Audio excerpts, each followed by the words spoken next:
भारत और पाकिस्तान के बीच एलओसी पर हुए संघर्ष विराम के बाद अमेरिका ने इस पर खुशी जाहिर की। न केवल अमेरिका ने बल्कि संयुक्त राष्ट्र संघ ने भी इस पर खुशी व्यक्त की है। ये रिपोर्ट देखिए।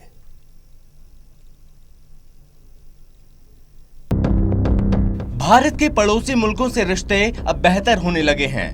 पहले चीन की तरफ से राहत की खबर आई और अब सबसे ज्यादा परेशान करने वाले पाकिस्तान की तरफ से भी एक अच्छी खबर आई, और वो ये कि भारत पाकिस्तान के बीच जम्मू कश्मीर में नियंत्रण रेखा पर युद्ध विराम को लेकर सहमति बन गई है। इस खबर के आने के बाद से इसकी चर्चा दुनिया भर में हो रही है और सभी ने इसकी तारीफ की। इस युद्ध विराम के इस समझौते की अमेरिका ने भी तारीफ की।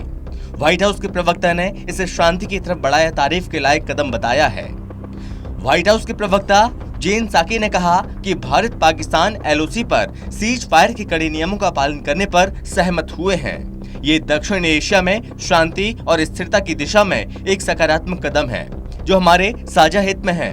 हम दोनों देशों को आगे बढ़ाने के लिए प्रोत्साहित करते हैं। The United States welcomes the joint statement between India and Pakistan that the two countries have agreed to maintain strict observance of a ceasefire along the line of control starting on February 25th. This is a positive step towards greater peace and stability in South Asia, which is in our shared interest, and we encourage both countries to keep building upon this progress. America के अलावा संयुक्त राष्ट्र संघ ने भी दोनों देशों के इस कदम की सराहना की। संयुक्त राष्ट्र के महासचिव के प्रवक्ता दुजारिक ने कहा कि उन्हें उम्मीद है ये सकारात्मक कदम दोनों देशों के बीच आगे संवाद के लिए एक अवसर प्रदान करेगा।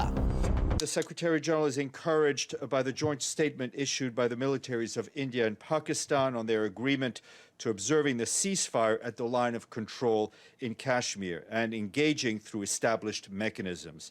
He hopes that this positive step will provide an opportunity for further dialogue.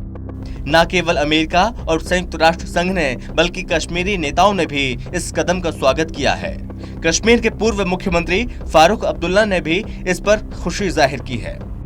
जो बॉर्डर्स हैं उन पे अब गोलाबारी नहीं होगी और जो हमारे मुसीबतें हमने देखी हैं, मौतें देखी हैं हमारे लोगों की, घर उड़ते देखे, बच्चे और औरतें मरते देखे, वही हाल पार भी होगा। और फौजी जवान इधर भी मरे वहाँ भी मरे, तो ये बहुत अच्छी खबर है कि ये एक मामला तय हो रहा है, प्यार से हो रहा है। कोशिश कर रहे हैं कि दोनों देशों में अमन आए।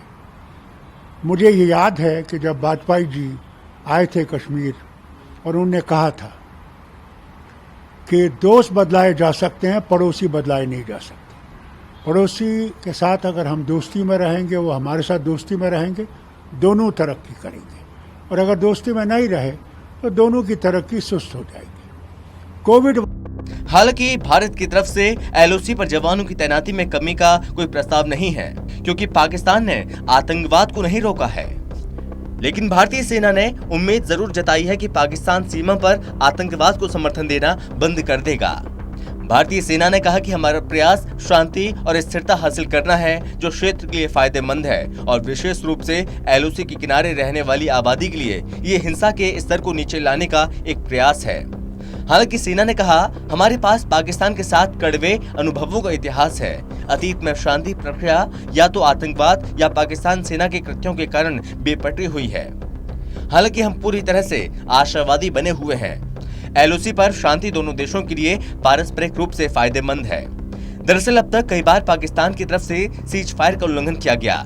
साल 2003 में भारत और पाकिस्तान के बीच एलओसी पर युद्ध विराम को लेकर समझौता हुआ था, लेकिन पिछले कई सालों से इस पर अमल नहीं किया जा रहा था।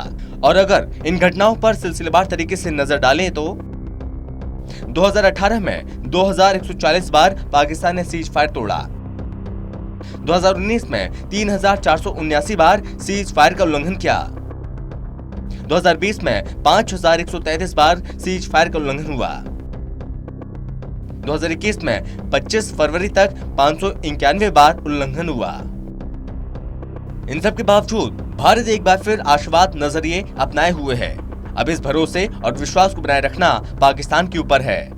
आपको बता दें कि भारत पाकिस्तान द्वारा जारी एक संयुक्त बयान में दोनों पक्षों ने कहा कि नियंत्रण रेखा एवं सभी अन्य क्षेत्रों में हालातों की सौहार्दपूर्ण और खुले माहौल में समीक्षा के बाद दोनों पक्षों ने ये फैसला किया है कि किसी भी अप्रत्याशित स्थिति से निपटने या गलतफहमी दूर करने के लिए हॉटलाइन संपर्क और फ्लैग मीटिंग व्यवस्था का इस्तेमाल किया जाएगा।